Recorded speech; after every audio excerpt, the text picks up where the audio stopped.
Hello and welcome to part 2 of the Excel for Beginners course. In this tutorial I'm going to build another fairly simple spreadsheet, and as I work through it I'll explain the different features and functions, including navigation on a spreadsheet, working with columns and rows, and obviously calculations.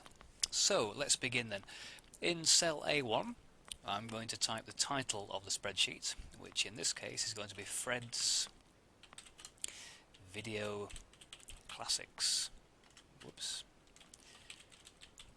Now I made a little typing mistake there. I should point out that you can correct errors as you go through when you're entering labels. I haven't actually pressed the enter key yet, so I haven't accepted this entry. Now, if I wanted to, I could cancel it completely by pressing the escape key. So if I do that now, you'll see what happens. It goes. Well, now I've got to start all over again. There are other ways you can edit in the cell, which I'll explain in a second. There we go. So I'm going to press enter this time. Now I've entered that, so that's now on the spreadsheet. If I want to go back and edit that, highlight the cell, press the F2 key, and then when that happens we go into edit mode, and I can use the arrow keys just to move backwards and forwards if I want to delete items, type new things in, and when I'm happy press the enter key. If you want to get rid of it completely, obviously you can just press the delete key, and if I want to bring it back again I can undo that delete. Fairly simple. Okay, moving down to row 2. I'm going to put some more labels in here for our new spreadsheet. The word title. Now I could press enter here, but I want to go to column B in row 2, so I'm actually going to press the right arrow key on the keyboard, and that will jump me to cell B2. Now I'm going to type in rental price here, and again press the right arrow key, that'll move me to C2. Type in rentals, right arrow key again, and in D2 type in the word income. And this time I'll press enter, that'll move me down to row 3, and if I press the home key on the keyboard that takes me to the beginning of the row. Now you'll notice some problems there with formatting. The title, Fred's Video Classics, goes into column B, and the entry in B2, rental price, is not complete. As you can see, it's actually been cut off by the entry in the third column. Now, to adjust column widths, it's quite easy really. If I need to do it here, I can just put the mouse pointer between column A and B, and as you see, as I move my mouse over, it becomes this two-way arrow. Now once the two-way arrow is highlighted, I just hold down the left mouse button and then drag left or right to resize the cell. So if I drag right, then the column has been resized sufficiently to fit all of Fred's Video Classics in there. And there's another thing I can do as well. Instead of actually clicking and dragging, if I just put the mouse pointer over between column B and C and double click, it automatically fits the column width for rental price. Now I'm going to undo both of those things because I'm going to show you a different way of getting things to fit into columns. So I'm going to undo the change to column B and undo the change to column A. Okay, now we're going to put in some more details for our spreadsheet.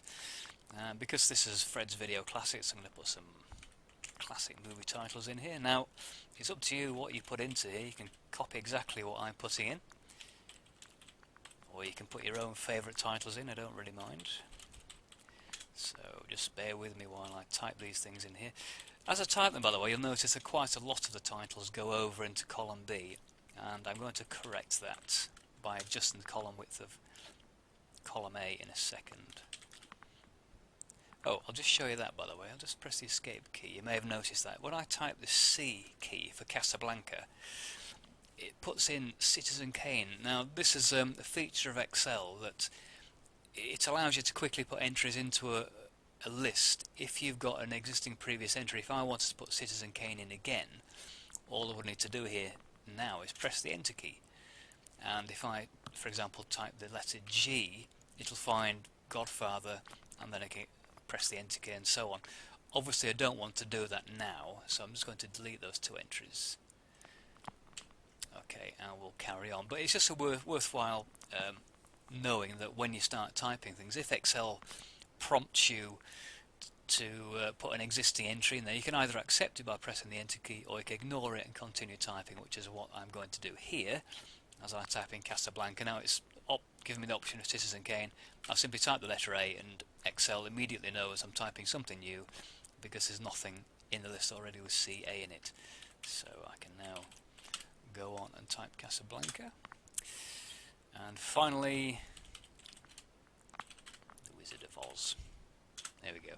So just a few classic films in there. Now, what I'm going to do here is adjust column A, so it's going to cover all of the longest title, which is 2001: A Space Odyssey. I'm going to do it by simply double-clicking, put the mouse pointer between A and B, and double-click. And there we go. That's automatically adjusted the width to the widest entry in the column, which in this case is 2001: A Space Odyssey. Okay, before we go on, what I'm going to do now is save this spreadsheet. Now it's worthwhile saving your spreadsheet on a fairly regular basis, just in case things go wrong. And a little trick you may not be aware of is if you press the F12 key on the keyboard, it brings up the Save As dialog box, and you can then type in a name. I'm just going to type in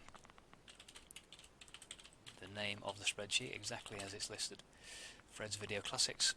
Press the enter key.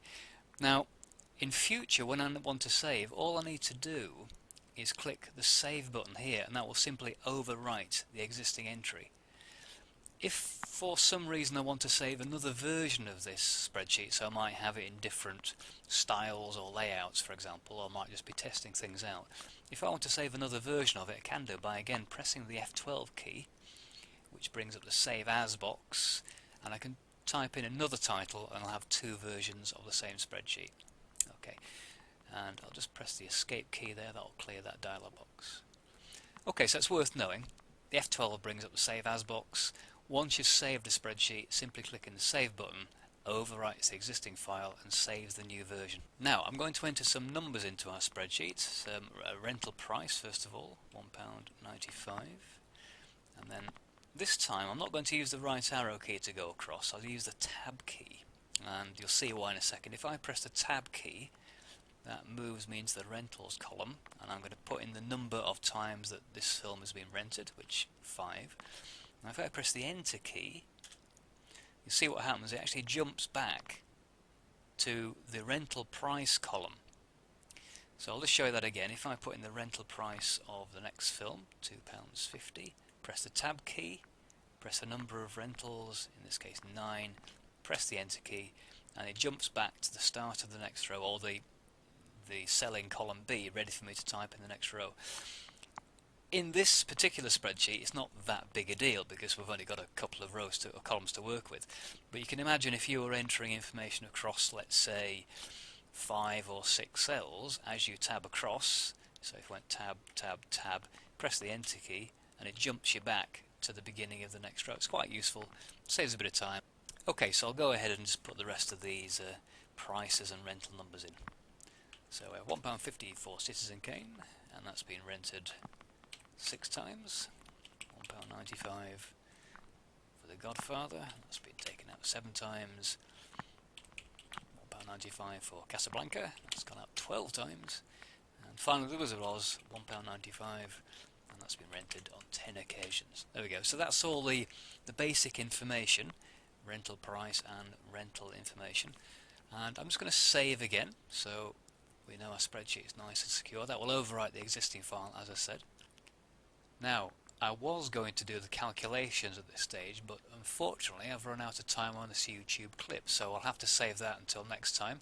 So if you'd like to open the tutorial number 3, Excel for Beginners, then it will cover calculations there, formatting and a few other things besides. So thanks very much for watching this tutorial, hope you found that useful, and see you next time.